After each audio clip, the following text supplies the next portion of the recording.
Hi friends, I hope you are doing well. Today we'll talk about how to fix or how to solve the problem of Fiverr app. You will go to settings.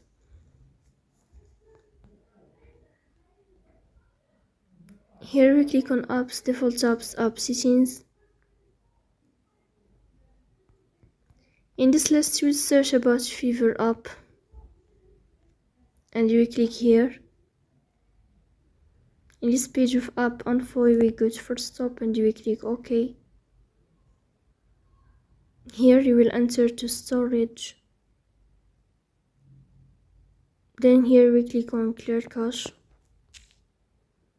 In the end, you will turn off your phone and you will wait a moment to restart your phone again to fix that problem. So that's all. Don't forget to support us by like and subscribe.